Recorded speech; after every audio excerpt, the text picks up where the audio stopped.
अस्सलाम वालेकुम वरहमतुल्लाहि वबरकातुहू सजनों बेलियो मित्रों की हाल चाल है। मैं थोड़ा दोस्त मुहम्मद रिखीज़र तुसीं वेखदे पे हो अपना चैनल पंजाबी वसेब ते मैं काफ़ी दिनों तो बाद अज फिर एक व्लॉग वीडियो अपलोड कर रहा और मेरे नाल मार गुलाम मोहम्मद बगियाना साहब ते बंदा नचीज़ मुहम्मद रिखीज़र साहब असी जा रहे हैं कब्रस्तान का चक्कर लाने वास्ते और इस तो पहले कि कब्र चले जाइए सानू कभी कभी कब्रस्तान का चक्कर ला लेना चाहिए तां जाने का मौका मिले। अगे चलते हैं, वीडियो स्किप नहीं करना ताकि पूरा नज़ारा थोड़ा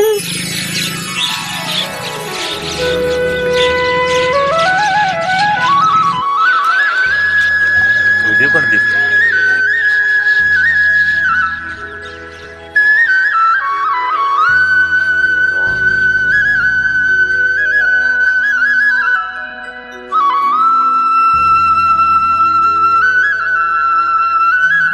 जी प्यारे नाजरीन असी कब्रस्तान के कोल पहुँच चुके हैं। डॉक्टर हफीजुल्लाह ताहिर साहब और मार गुलाम बंदा नचीज़ मुहम्मद रिखीज़र।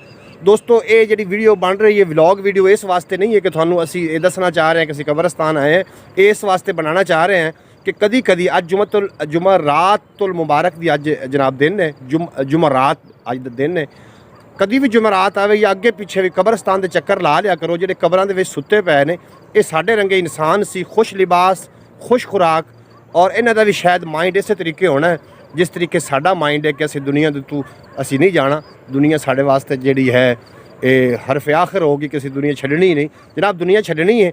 कब्रस्तान असी पहुँच चुके हैं, कब्र का नज़ारा भी थोड़े नाल शेयर करांगे। इस वास्ते करांगे कि हो सकता है कि कब्रां वेख के साढ़े जिहड़ा अंदर दा मुर्दा ज़मीर है जिहड़ा सौ चुका है उन्होंने कोई होश आवे और वो सीधी राह ते आ जाए। डॉक्टर हफीजुल्लाह ताहिर कोलों भी कोई गलबात सुनांगे कब्रस्तान के हवाले दे नाल। एक शेर मैं शामिल करदा चला कि वेख फरीदा मिट्टी खुली, मिट्टी उत्ते मिट्टी डुल्ली, मिट्टी हसे मिट्टी रोवे, अंत मिट्टी दा मिट्टी होवे। और फरीदा खाक न निंदियो क्यों जो खाको जेड़ न को, जींदियां पैरां थल्ले ते मोयां ऊपर हो। और जनाब डॉक्टर हफीजुल्लाह ताहिर साहब को ना अज का जोड़ा असी कब्रस्तान आए हैं और जी उन्होंने कफीयत है कब्रस्तान आके बंदे की कफीयत चेंज होती है जो बंदे ये महसूस होता है कि अज ये साढ़े नाल दे जिहड़े साढ़े नाल खेडदे हुंदे सी, साढ़े मन परचाइंदे सी, साढ़े वड्डे सी, साढ़े निक्के सी, अगर वो कब्रां सौ गए ने तो कल नूं साढ़े भी वारी आने वाली है। तो ये जनाब सोच के उदों साड़ी जिहड़ी कफीयत है वो गुनाह वाले पासों हटना शुरू हो जाती है। मतलब जी मौत नूं याद रखना है ये रूहानी बीमारियां का इलाज है। जी डॉक्टर साहब कोई गलबात पंजाबी वसेब दे राहीं तुसीं अगर नाजरीन तक करना चाहो तो ज़रूर जनाब तुसीं करो।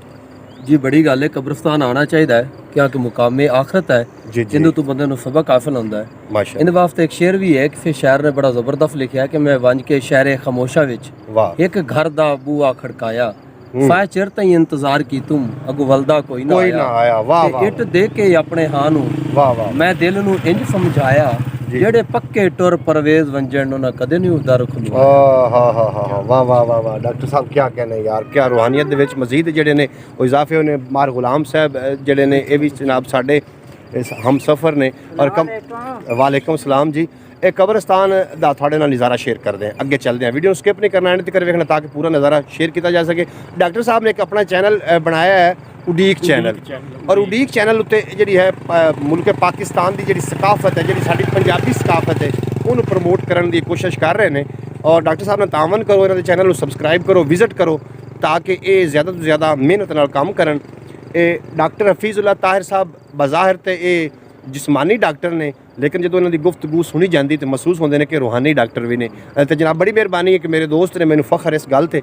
अगे चलते हैं जनाब, सारा नज़ारा थोड़े नाल शेयर करते हैं, वीडियो स्किप नहीं करना ताकि पूरा नज़ारा थोड़े नाल शेयर किया।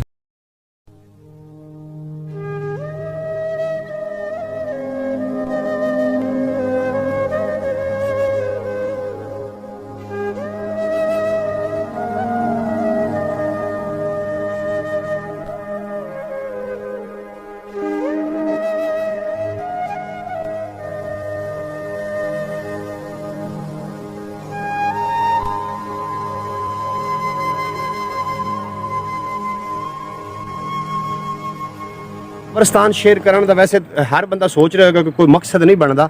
कब्रस्तान शेयर करने का जनाब सिर्फ हिको ही साड़ा ख्याल है।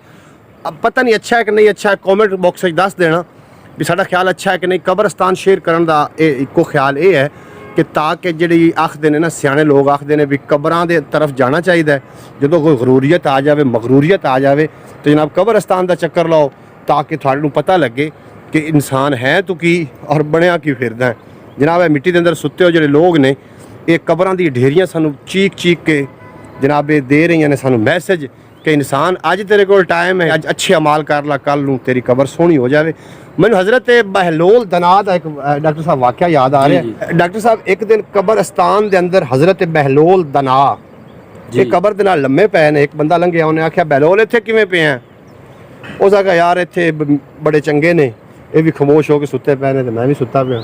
ਲੇਕਿਨ ਲੋਕ ਸਹੀ ਦੀਵਾਨਾ ਆਖਦੇ ਨੇ ਵੀ ਕਬਰਸਤਾਨ ਹੈ ਤੂੰ ਸੁੱਤਾ ਪਿਆ, ਆਹ ਪਿੰਡ ਨੂੰ ਚਲੀਏ, ਆਹ ਸ਼ਹਿਰ ਨੂੰ ਚਲੀਏ ਜਿੱਥੇ ਜ਼ਿਆਦਾ ਲੋਕ ਨੇ। ਉਹ ਬਹਿਲੋਲ ਦਨਾ ਨੇ ਬੜੀ ਕੀਮਤੀ ਗੱਲ ਕੀਤੀ। ਉਸ ਆਖਿਆ ਪਾਗਲਾ, ਜਿਹੜੇ ਸ਼ਹਿਰ ਵਾਲੇ ਨੇ ਉਹ ਵੀ ਤਾਂ ਹੌਲੀ ਹੌਲੀ ਇੱਧਰ ਹੀ